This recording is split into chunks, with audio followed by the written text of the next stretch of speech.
Irmãos, o texto que nós vamos meditar nessa noite é o Evangelho de Mateus. Nós vamos ler a partir do versículo 20, capítulo 22, a partir do versículo 1. Nós vamos ler do 1 até o versículo de número 14. Mateus, capítulo 22, do 1 até o 14. Antes de nós lermos o texto, irmãos, eu tirei aqui do bolso agora, não sei, dá para vocês identificarem daí o que é isso aqui? Dá ou não? Está muito longe, né? Para quem está aqui mais perto, consegue ver. Isso aqui, irmãos, é uma moeda de 25 centavos. E todas as moedas, elas têm uma coisa interessante, que a imagem não é a mesma de um lado e de outro. De um lado tem um desenho e do outro um totalmente diferente. Dois lados opostos, dois lados antagônicos, dois lados totalmente diferentes. Que nós chamamos de cara e coroa, não é isso? Cara e coroa, a moeda. Irmãos, quase todas as coisas na vida, assim como essa moeda, existem os dois lados. Os dois lados. O cristianismo, quando nós pensamos em o que é ser cristão, o que é ser um seguidor de Cristo, nós podemos olhar por dois prismas distintos, diferentes, sobre o que significa, sobre o que está em ênfase, o que está em xeque quando eu tomo a decisão de me tornar um seguidor de Cristo. E esses dois lados, que lados são esses, irmãos? Um dos lados é aquele que as pessoas, quando olham para o cristão, ou quando olham para a fé cristã, pensa que ela sempre vai redundar em perdas, em sacrifícios, em lutas, em perseguições, etc. Muitas pessoas, quando olham para o crente, falam: poxa, eu não quero ser um Bíblia, porque o Bíblia, ele perde muito, ele não vai na festa, ele não bebe, ele não toma umas cervejas, ele não vai para a boate, ele tem apenas um parceiro, a sua vida sexual é só no casamento. Então esse negócio de ser crente, eu tenho muito a perder. O mundo não, o mundo eu posso fazer tudo, eu sou livre. Ser cristão é um peso muito grande. Domingo eu podia estar em casa, eu podia estar em outro lugar, podia estar na praia, não hoje, né, que está frio, mas quando no verão a gente pensa, poderia estar na praia, e os crentes no domingo, no pleno verão, estão lá de roupa no templo, adorando a Deus. E muitas vezes o mundo, e até mesmo nós cristãos, às vezes a gente começa a ter essa visão equivocada do cristianismo, e a gente começa a enfatizar, a olhar muito somente por um lado da moeda, o lado da perda, o lado do sacrifício, o lado de você ter que santificar, ter que abrir mão do que o mundo oferece todo dia para a gente. E alguns falam assim: não vou ser crente não, porque esse negócio de ser crente é muito difícil. Ser crente é careta, para o jovem, né? Para o jovem, né? Imagine um jovem chegar na faculdade assim, eu sou virgem. O grupo vai rir da cara dele ou da cara dela: poxa, que isso? Eu vou ser crente nada. Então a tendência é as pessoas sempre olharem pelo aspecto negativo, quando se diz que você vai servir a Cristo. Mas quando se fala em cristianismo, não existe só esse lado da moeda, existe o outro lado da moeda. Cristianismo não é só perda, não é só sacrifício, não é só luta, não são só perseguições. Cristianismo também é consolo. Cristianismo também é alegria no espírito. Cristianismo também é cura. Cristianismo também é vitória cabal. Vitória cabal, ou seja, vitória definitiva. Que vitória é essa, Juvenal? Vitória sobre a morte. E se nós compararmos os dois lados da moeda, a gente vai chegar à seguinte conclusão: o que eu tenho a ganhar, sendo um seguidor de Cristo, é incomparavelmente melhor do que o que eu tenho, entre aspas, a perder. Vou repetir para que você massifique. O que eu tenho a ganhar, sendo cristão, é incomparavelmente melhor do que aquilo que eu imagino que eu estou perdendo. Principalmente, quero deixar essa palavra para os jovens. Os jovens, eles são muito atraídos pelos encantos do mundo. Mas servir a Cristo é incomparavelmente melhor. Vamos ler o texto que nós mencionamos? Diz assim, vamos ler juntos? Pode ficar sentado mesmo como os irmãos estão. Vamos lá, juntos? De novo, entrou Jesus a falar por parábolas, dizendo-lhes: o reino dos céus é semelhante a um rei que celebrou as bodas de seu filho. Então, enviou os seus servos a chamar os convidados para as bodas, mas estes não quiseram vir. Enviou ainda outros servos com esta ordem: dizei aos convidados: eis que já preparei o meu banquete, os meus bois e cevados já foram abatidos e tudo está pronto, vinde para as bodas. Eles, porém, não se importaram e se foram, um para o seu campo, outro para o seu negócio. E os outros, agarrando os servos, os maltrataram e mataram. O rei ficou irado e, enviando as suas tropas, exterminou aqueles assassinos e lhes incendiou a cidade. Então disse aos seus servos: está pronta a festa, mas os convidados não eram dignos. E depois para as encruzilhadas dos caminhos e convidai para as bodas a quantos encontrardes. E saindo aqueles servos pelas estradas, reuniram todos os que encontraram, maus e bons, e a sala do banquete ficou repleta de convidados. Entrando, porém, o rei para ver os que estavam à mesa, notou ali um homem que não trazia veste nupcial. E perguntou-lhe: amigo, como entraste aqui sem veste nupcial? E ele emudeceu. Então ordenou o rei aos serventes: amarrai-o de pés e mãos e lançai-o para fora nas trevas. Ali haverá choro e ranger de dentes. Porque muitos são chamados, mas poucos escolhidos. Feche seus olhos mais uma vez. Pai, nós te agradecemos, Senhor, pela palavra que acabamos de ler. Te suplicamos que o Teu Espírito venha estar ministrando aos nossos corações, as pessoas que nos ouvem pela internet. Ó Deus, fala a cada um de nós.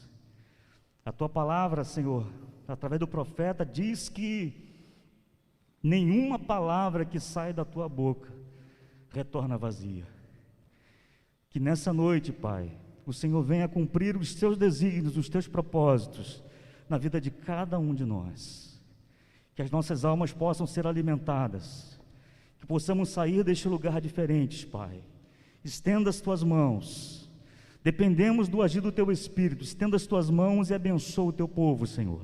Abençoa as pessoas que nos acompanham, Senhor.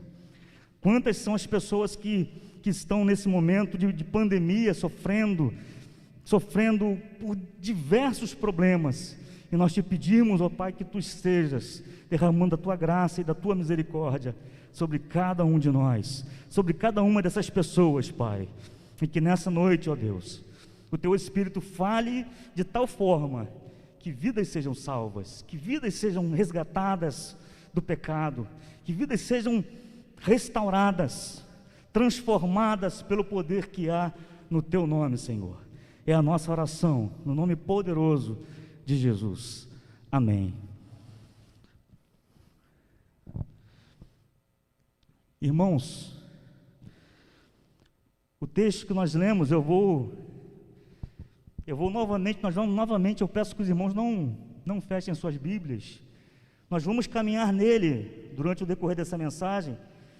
O título na minha Bíblia, talvez na sua Bíblia também esteja assim, o título está As Parábolas, melhor dizendo, a Parábola das Bodas. No versículo 1 e 2 diz assim: de novo entrou Jesus a falar por parábolas, dizendo-lhes: o reino dos céus é semelhante a um rei que celebrou as bodas de seu filho. Jesus tinha muito o hábito de, nos seus sermões, utilizar dessa ferramenta, utilizar de parábolas. Parábola nada mais é do que uma metáfora, uma comparação. Ele contava uma história de forma que aquela história pudesse ser melhor compreendida pelas pessoas. O seu ensino era um ensino ilustrativo. A parábola era uma forma de ilustrar o que ele queria ensinar, e ilustrando, massificar o seu ensino, a sua doutrina. E Jesus costumava muito utilizar parábolas nos seus sermões. Então aqui nós vemos a parábola no versículo 1, no 2, Jesus vai falar que o reino dos céus é semelhante a um rei que celebrou as bodas de seu filho. Na parábola, esse rei nada mais é do que o próprio Deus. E o filho da parábola é Jesus, o noivo. E quem é a noiva desse noivo? Porque o foco dessa parábola é um casamento, as bodas. É um casamento, é uma festa. E quem é essa noiva? O noivo nós já vimos, o rei a gente sabe que é o pai, é Deus. O filho a gente sabe que é Jesus, é o noivo. E quem é a noiva? Quem é a noiva, irmãos? A noiva é a igreja. Igreja essa que não é uma simples denominação, não é um grupo em determinado lugar apenas. A igreja é composta por todos aqueles que se dobraram diante de Jesus e o confessaram como Senhor em todos os tempos, em todas as épocas, em todos os lugares. Essa é a igreja, os lavados e remidos no sangue do Cordeiro. E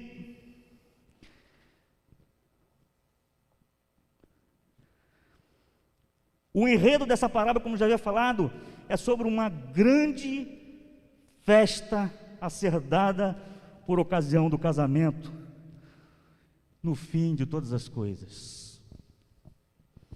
Uma grande festa. Você já passou por uma experiência, irmão, de você ser convidado para uma festa em que você diga assim: essa eu não posso faltar. Se eu faltar, eu vou fazer uma desfeita enorme, porque esse meu amigo, essa minha amiga, se eu não estiver lá, ele vai ficar triste comigo. E você pega a sua agenda com o maior carinho, e você às vezes até dobra os meios, além de botar numa agenda, você coloca na porta da geladeira aquela data especial, porque você considera aquele convite inexcusável. Aquele convite inexcusável.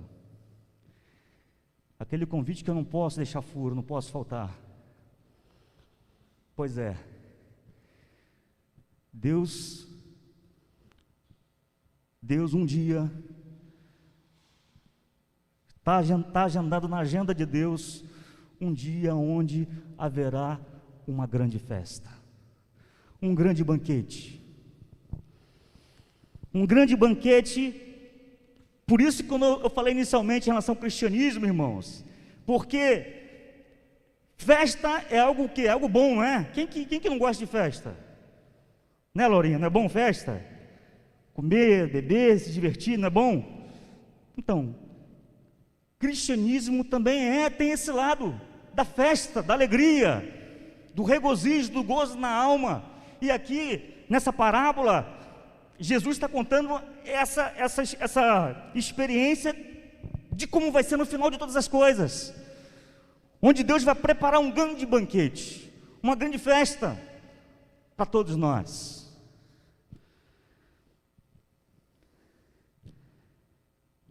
No versículo 3 diz assim: Então enviou os seus servos a chamar os convidados para as bodas, mas estes não quiseram vir. Que coisa triste, né, irmãos? Você preparar uma festa com todo carinho, comprar as coisas do bom e do melhor, e as pessoas que você ama, as pessoas que você gostaria de estar na festa, porque o melhor da festa não são nem a comida, as guloseimas, mas o melhor da festa é você estar entre amigos, é você estar junto com pessoas que você ama. E diz a parábola que o dono da festa fez o convite inicial e algumas pessoas não quiseram, simplesmente disseram: não vamos. Esse versículo 13, irmãos, está se referindo a quem? Esse versículo 3 da parábola está se referindo aos judeus. Por quê? Porque Jesus veio para salvar todo mundo. Mas a prioridade de Jesus na salvação, quando ele veio ao mundo, era salvar o seu povo. E quem é o povo de Deus? Eram os judeus. Só que quando Jesus vem, o que os judeus fazem? Os judeus o negam. Os judeus rejeitam. E nós glorificamos a Deus por isso, porque foi através dessa negação dos judeus que a salvação foi aberta para todo mundo, para todos nós. E por isso que nós estamos aqui nessa noite. Graças a esse recuo, essa negação dos judeus. Então o versículo 3, quando fala que eles não quiseram vir, está se referindo aos judeus. Os judeus rejeitaram esse convite para essa grande festa. Mas vamos seguir adiante, no versículo 4. No versículo 4 diz assim: enviou ainda outros servos com esta ordem: dizei aos convidados, eis que já preparei o meu banquete, os meus bois e cevados já foram abatidos, e tudo está pronto, vinde para as bodas.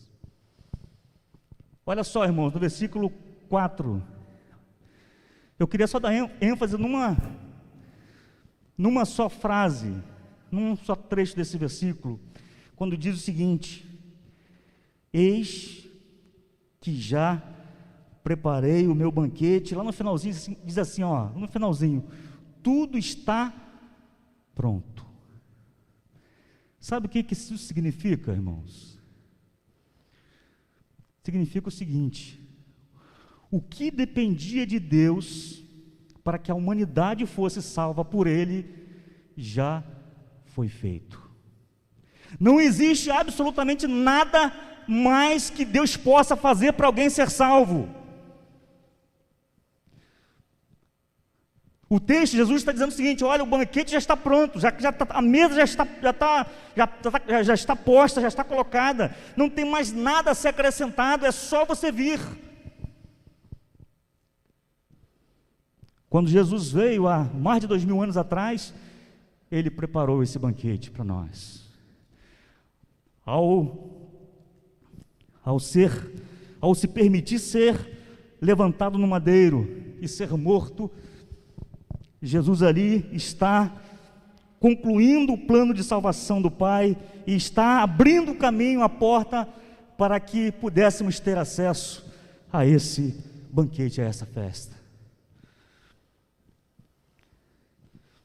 Tudo já está pronto, não há nada que eu ou que você possa fazer acrescentar. Jesus já pagou o preço por nós. Os profetas do Antigo Testamento vieram e falaram. Um dos profetas, chamado profeta messiânico Isaías, no capítulo 53, ele narra como foi a morte de Jesus, como ele viria, e a promessa se cumpriu. Jesus veio ao mundo e ele deixou tudo pronto para que a humanidade pudesse ser salva, ser resgatada por Ele. No versículo 5, diz assim: eles, porém, não se importaram e se foram, um para o seu campo, outro para o seu negócio. Ou seja, eles não se importaram. O convite foi feito e eles ignoraram, estavam muito ocupados. Quantas pessoas hoje, irmãos, nós falamos, nós pregamos, nós anunciamos, nós falamos sobre Jesus e as pessoas estão ocupadas demais com seus problemas, com seus negócios, com seus relacionamentos, e elas também não se importam. Os sinais estão aí, a pandemia que nós estamos vivendo agora é mais um dos sinais, que são muitos os sinais. Jesus, quando você pega Mateus 24, fala do princípio das dores. A gente vai ver que essa pandemia não é por acaso, a gente vai ver que existe um contexto, a palavra está se cumprindo, e a gente vê que mesmo em meio a um dos sinais tão grandiosos como esse, irmãos, onde a humanidade inteira está assim de máscara, milhões de pessoas, bilhões de pessoas de máscara, e a gente vê muitas pessoas ainda com os corações endurecidos, insensíveis, sem se importar com algo tão sério, melhor dizendo. Quanta gente ainda querendo pagar para ver, não, vou esse negócio esse negócio de evangelho, de ser crente, eu acho que isso aí é conto da carochinha, deixa eu como estou mesmo, deixa eu aqui vivendo dessa maneira. Quantas pessoas estão querendo pagar para ver? Só tem um porém, gente.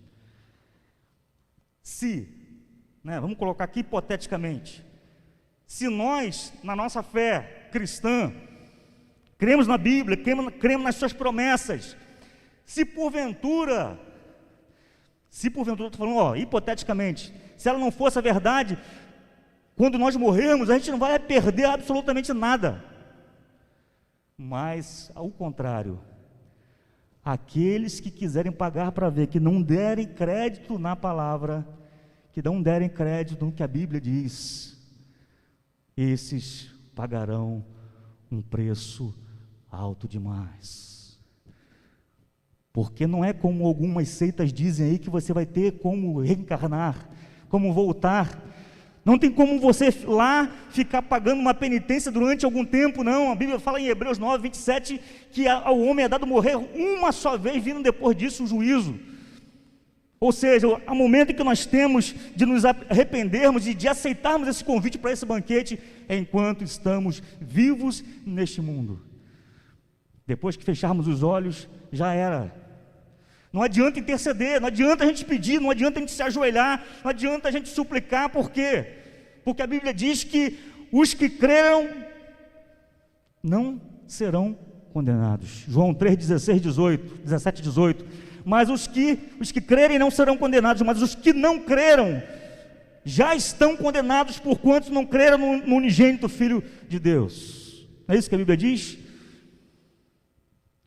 Quanta gente ainda, irmãos, diante de todos os sinais, ainda estão como esse da parábola, estão muito ocupados. Eu estou muito ocupado para me preocupar com ir à igreja, me preocupar com essa mensagem de crente, muito ocupado para pensar em coisas espirituais.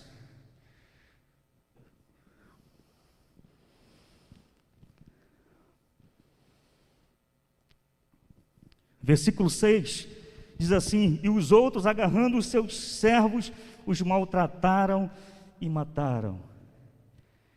No versículo 6, Jesus está se referindo aos judeus que, além de rejeitarem a sua palavra, o que eles fizeram? Eles perseguiram os profetas, e não só perseguiram, como mataram os profetas. No Novo Testamento a gente vê João Batista. O que aconteceu com ele? Ele veio pregando, veio preparando o caminho do Salvador, e qual foi a recompensa que ele teve? Ele teve a sua cabeça sendo servida num banquete. Mataram os profetas. E por último, mataram o próprio Senhor, o próprio Filho, o próprio Jesus que veio para salvar a humanidade. Aquelas pessoas o mataram. Assim como tem muitos cristãos. Essa semana eu recebi pela internet uma foto em outro país, acho que, se não me engano, na África, onde tinha uma imagem de uma rua repleta de corpos queimados, e dizia ali a matéria que era de cristãos. sendo perseguidos e mortos por causa da sua fé em Cristo Jesus. Ou seja, nós vemos essa realidade hoje, ainda hoje, de pessoas que, além de ignorarem a palavra, além de não quererem, de rejeitarem o convite para essa grande festa, eles ainda maltratam, eles ainda perseguem, eles ainda matam os mensageiros de Deus de hoje, que somos nós, a igreja.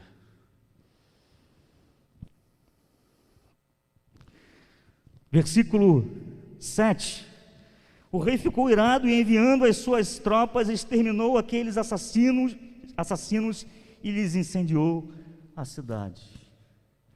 Segundo estudiosos, irmãos, esse versículo 7, essa palavra, essa profecia, ela se cumpriu no ano 70 depois de Cristo. A história diz que um grande general chamado Tito cercou Jerusalém no ano 70 depois de Cristo. E esse general, ele cerca a cidade era fortificada, 3 muros, e eles, na época, montaram uma grande estratégia bélica, uma grande engenharia para a época. Eles sufocaram a cidade, mas eles entraram com tanta fúria quando conseguiram romper as muralhas de Jerusalém, que diz a história que foi um banho de sangue. Mais de 100 mil judeus morreram no ano 70 depois de Cristo. Ou seja, a palavra que Jesus fala aqui na parábola, versículo 7, se cumpriu. Jerusalém foi invadida, foi saqueada, o templo foi queimado, foi destruído e milhares de pessoas foram mortas. Mas continuando, versículo 8 a 10 diz assim: então disse aos seus servos: está pronta a festa, mas os convidados não eram dignos. E depois para as encruzilhadas dos caminhos e convidai para as bodas a quantos encontrardes. E saindo aqueles servos pelas estradas, reuniram todos os que encontraram, maus e bons, e a sala do banquete ficou repleta de convidados. O convite aqui é estendido. O convite para a grande festa agora, de acordo com o texto, o versículo que nós lemos, ele é estendido, e agora o convite é ampliado para pessoas boas e pessoas ruins. O convite é para todos. Nós, muitas vezes, irmãos, com nossos olhos humanos, nós fazemos distinção. Nós, com os nossos olhos humanos, nós dizemos muitas vezes com a nossa consciência quem é digno e quem não é digno de salvação. Sim ou não? Estou mentindo? Quando você passa na rua e você vê alguém perambulando, quando você vê um cracudo, você vê nele um homem regenerado e salvo. Mas uma coisa é certa, irmãos, o convite para essa festa é um convite que nesse convite não há acepção de pessoas. Esse convite é estendido aos maus. Quem são esses maus? Aos olhos da sociedade seriam quem, irmãos? Esses maus seriam os ladrões, seriam os traficantes, seriam os assaltantes de banco, seriam as prostitutas, seriam os adúlteros, seriam os criminosos, seriam os homicidas. Olha que maravilhoso, olha que Deus tão bom é esse, irmãos. Ele não seleciona e diz assim, ó, você não. Ele dá uma festa e ele estende o convite para todos indistintamente. E esse convite não é só para os maus, é para os bons também. Mas, Juvenal, para bons eu preciso também enfatizar, precisamos sim, irmãos, sabe por quê? Tem gente que você evangeliza, não sei quem já evangelizou aqui, quem já participou de evangelismo pessoal, quantas e quantas pessoas você para evangelizar e a pessoa vira para você e fala assim, meu irmão, olha só, procura outra pessoa, vai evangelizar aquele mendigo ali, porque eu não preciso não, ó, eu não mato, eu não roubo, eu tenho minha esposa, não adultero, Eu tenho minha vida direitinho, eu sou bom, eu até dou algumas esmolas lá quando eu vejo algum pedinte. Eu sou bom, cara.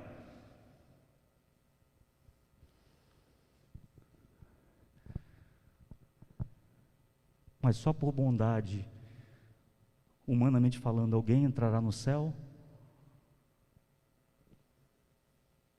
Alguém se considera bom o suficiente para chegar diante de Deus e dizer assim: ó Deus, eu posso entrar aqui no céu porque, olha, na verdade, essa concepção de ser bom é uma concepção meramente humana, porque a Bíblia diz que todos pecaram. Todos pecaram. Se todos pecaram, não existe ninguém bom. Todos necessitam da graça e da misericórdia de Jesus.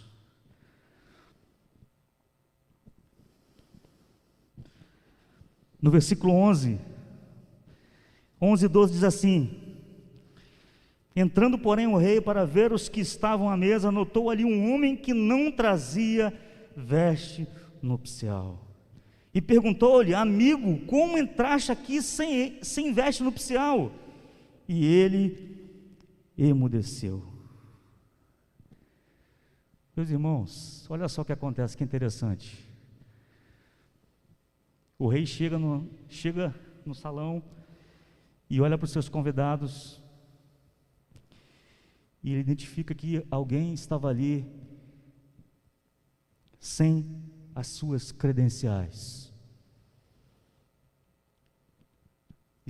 O convite era para todos, desde que todos se submetessem às vestes nupciais. Vou repetir, o convite era para todos, e é para todos, mas é de qualquer maneira, Juvenal? Não. Eu vou entrar nessa festa de qualquer maneira? Não. O convite é para o drogado? É. O convite é para a prostituta? É. O convite é para o viciado em drogas? É. Mas ele vai entrar lá assim, Juvenal? Não. Para ele entrar lá, ele precisa das suas credenciais. Juvenal, que credencial é essa? O que é isso? São as vestes nupciais. Aquele rei, quando chega no salão, ele identifica uma pessoa que está sem as vestes nupciais. Ou seja, a pessoa achou, olha só que interessante, irmãos, a pessoa achou que poderia enganar o rei. E eu queria que você atentasse para uma coisa nessa parábola. O rei, ele não vai aos seus servos, não vai às pessoas que estavam responsáveis pela entrada do salão, para cobrar daquelas pessoas as vestes nupciais. Sabe o que eu entendo com isso?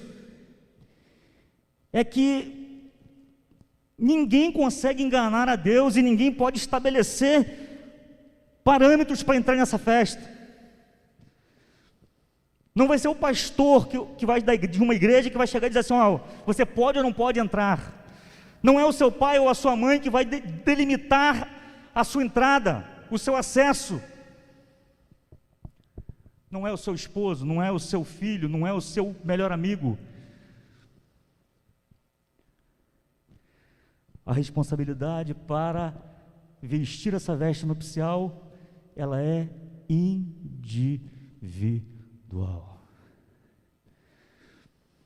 Cada um. Não é o diácono, não é o pastor, não é o pai em casa. O pai, ele até ensina os caminhos em que o filho deve andar, mas a decisão, o vestir as vestes nupciais, ela é individual. Eu preciso querer colocar essas vestes nupciais. Eu preciso querer, a iniciativa precisa ser minha. O rei, o dono da festa, ele não foi cobrar de outras pessoas a responsabilidade daquele acesso indevido, mas ele foi diretamente à pessoa e disse assim: ó, você não era para estar aqui, você achou que poderia me enganar, mas ninguém me engana. Ninguém engana a Deus, irmãos. A gente pode enganar até o mesmo nosso cônjuge que dorme e acorda com a gente. A gente pode enganar o pastor. A gente pode enganar o melhor amigo. Mas a Deus a gente não engana. Nós não conseguimos enganar a Deus. Por isso que é muito séria essa questão da salvação. Por isso que não adianta um jovem, um adolescente, ou quem quer que seja, estar dentro da igreja, vestir roupa de crente, linguajar de crente, e vestir uma capa de crente, e não ser crente. Juvenal, isso é possível? Claro que sim. Claro que sim. Eu diria que um percentual muito grande de pessoas que estão nas estatísticas evangélicas, na verdade, se vestem de crente, carregam uma Bíblia, mas se você for olhar os frutos, for olhar a vida, se esse rei chegar para fazer a conferência, talvez vai cair nesse problema desse homem que foi pego na festa de forma indevida. Estava lá, aceitou o convite para a festa, aceitou o convite, ele foi, irmãos, ele aceitou o convite. Olha só que interessante, muitos rejeitaram o convite, muitos não quiseram ir à festa, ele aceitou, só que ele achou que ele poderia aceitar e entrar de qualquer maneira. Assim é hoje aquelas pessoas que acham que podem simplesmente vir para a igreja e não querem ser transformadas pelo Senhor, e acha que o simples fato de estar com o nome no hall de membros é suficiente para serem reconhecidos. Irmãos, hall de membros é coisa, às vezes a gente fica tão, se nós formos parar para pensar mesmo, o hall de membros é algo administrativo, irmãos. Espiritualmente falando, o hall de membros não serve para nada, espiritualmente falando. Vai ter gente que está no hall de membros que não vai para o céu, vai ter gente que a gente vai ver lá na rua que não chegou a entrar no hall de membros e que vai para o céu. O simples fato de eu estar com o meu nome no hall de membros, isso por si só não significa que eu estou credenciado, que eu estou com as vestes nupciais para gozar nas bodas do Cordeiro.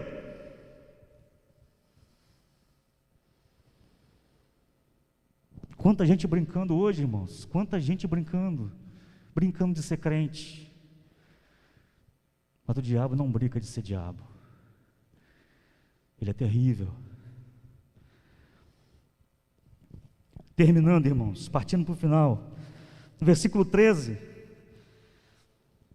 diz assim: então ordenou o rei aos serventes: amarrai-o de pés e mãos e lançai-o para fora nas trevas, ali haverá choro e ranger de dentes.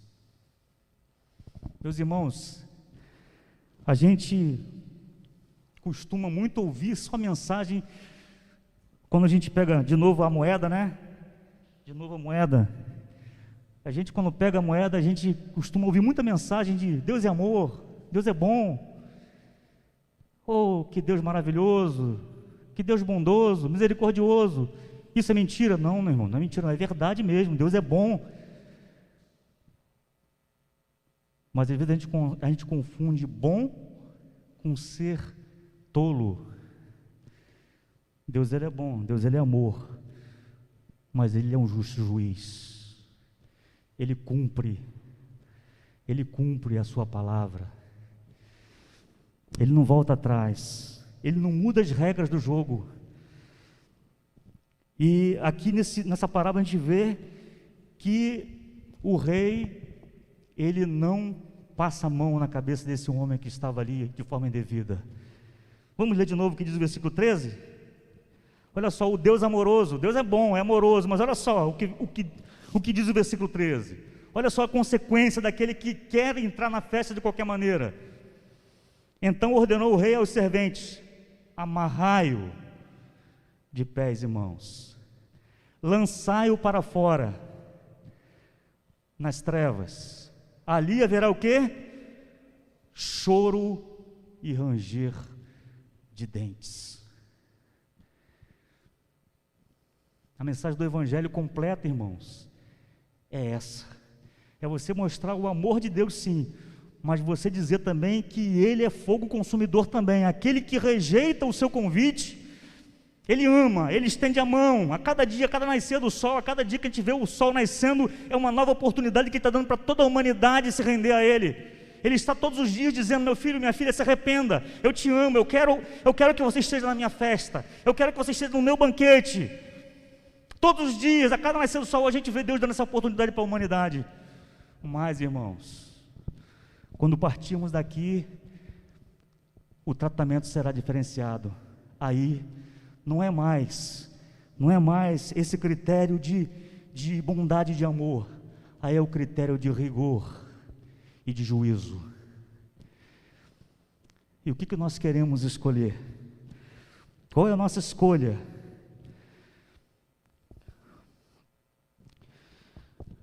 Nós, infelizmente, no versículo 14, terminando, diz assim: porque muitos são chamados, mas poucos escolhidos. Ou seja, infelizmente, irmãos, a maior parte da humanidade, ela não aceita o convite.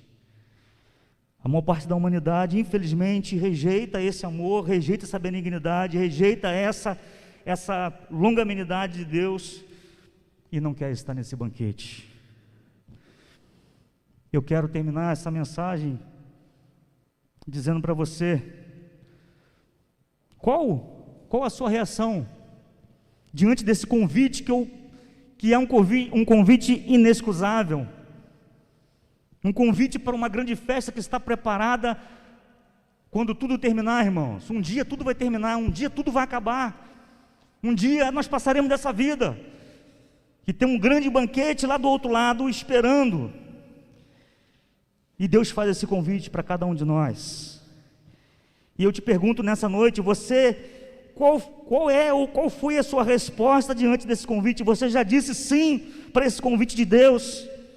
Você já aceitou esse convite de Deus para você, para essa grande festa, para esse grande banquete que está preparado no final dos tempos?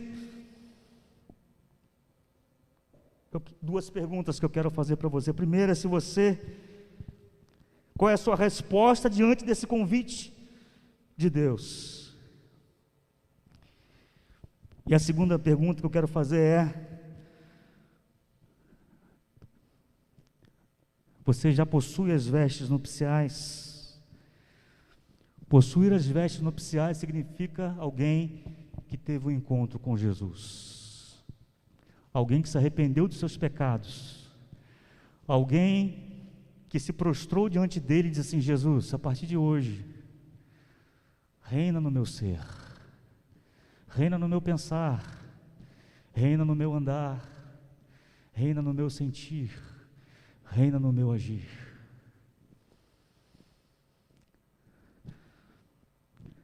As credenciais nupciais não tem nada a ver apenas com ser ou não ser membro de uma igreja evangélica, ou seja lá qual a igreja for, mas possui as vestes nupciais, significa alguém que nasceu de novo.